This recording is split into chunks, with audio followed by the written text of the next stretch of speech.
The night of October 10, 2025 descended upon Paris, wrapping the Louvre Museum in a blanket of damp, impenetrable silence. The iconic glass pyramid, a beacon of global tourism by day, was now a dark, cold silhouette against a sky heavy with mist. Within these ancient walls, resting in a chamber called the Apollo Gallery, lay the target, the French crown jewels. Specifically, the Diadem of Empress Eugénie, a torrent of historical diamonds and pearls, valued at $100 million, secured by technology and tradition deemed utterly unbreachable. But for months, a single highly specialized team had studied this fortress, not looking for a frontal assault, but for a single point of human failure. Their architect, known only as Le Spectre, sat in a discreetly parked delivery van on a nearby street. The engine idled so low, it was barely a breath. Next to him, Lassie, the instrument, checked a digital chronometer, 01:17 a.m.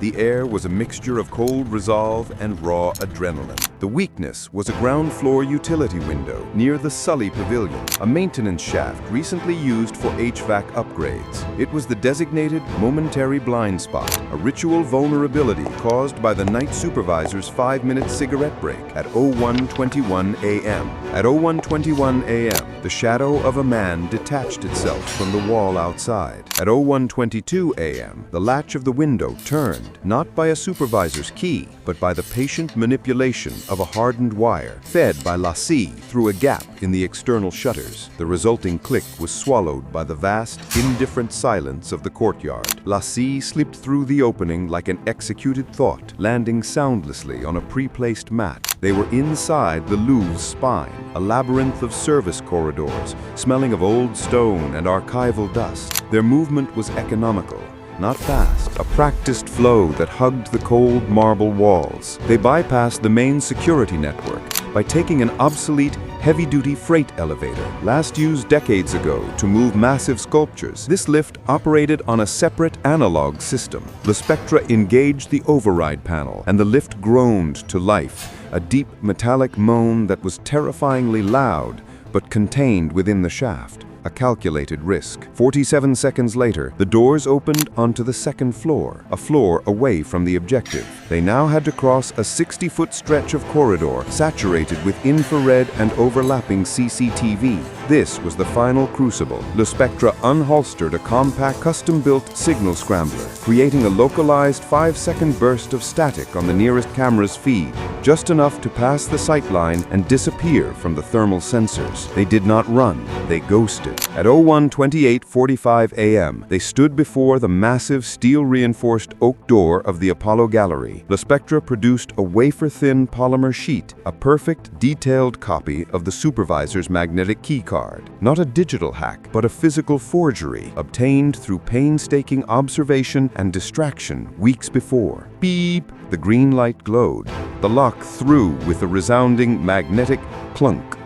They pushed the door inward. The gallery was majestic and dark, the gilded ceiling lost in shadow. In the center, bathed in a solitary anti-theft spotlight, rested the object of their months of work, the Diadem of Empress Eugénie. This was it, the 4 minutes, 240 seconds of active theft. Lassie moved straight to the pedestal. The diadem was behind thick security glass. Instead of explosives, Lassie placed a small, high-frequency sonic disruptor against the lock mechanism's weak point, a flaw identified in the original architectural schematics. The device emitted an ultrasonic pulse, inaudible to human ears, but focused enough to induce temporary, localized molecular fatigue in the specialized crystalline structure of the lock. 30 seconds later, at 01:29:45 a.m., the lock gave way, not with a crash, but a soft mechanical sigh. The glass panel slid silently down into the pedestal. The security system registered its first alert, the absence of the magnetic field maintained by the closed case. In the central control room, a screen turned from green to flashing amber, an anomaly, a sensor glitch in the Apollo Gallery. The system was built on the premise that an alert must be verified. Lassie's velvet-gloved hand reached in. The jewels were anchored by fine titanium tethers. Knowing this, Lassie used a surgical scalpel, severing the wires at their known anchor points with 4 swift, clean motions. The diadem, along with a smaller brooch and ceremonial ring, was lifted, a weightless cascade of light and history. The items were immediately sealed into a compact, heavily shielded backpack. Time check, 01:30:17 a.m. 92 seconds spent inside the sanctuary. The security chief had just received the secondary confirmed red alert, intrusion, Gallery Apollo. He scrambled the response teams, but they were minutes away, separated by the sheer protective distance of the palace's wings. Le Spectre and Lassie were already gone. They bypassed the lift and descended a fire escape stairwell to a ground-floor loading dock on the Rue de Rivoli side, a massive space temporarily secured for an upcoming shipment. Outside, the idling delivery van, now driven by the third accomplice, Lotil, waited backed up to the bay door. The genius of the escape was its sheer audacity. The thieves did not sprint to a waiting sports car, they walked. The surveillance footage, low resolution and grainy, would later show a surreal, unbelievable scene. 2 men, emerging from the heart of the world's most protected museum, with $100 million in jewels, walking with the measured, unhurried pace of 2 exhausted delivery men finishing a late shift. They climbed into the back of the white, unmarked truck. The entire exchange, from the loading bay door to the truck bed, took 35 seconds. At 01:32:05 a.m., the van pulled away from the curb. It did not speed. It merged seamlessly into the sparse pre-dawn traffic, following a mapped-out route camera-free. It was a scheduled pickup, executed perfectly. The police arrived at the Apollo Gallery at 01:35 a.m. They found the heavy door locked, sealed, and silent.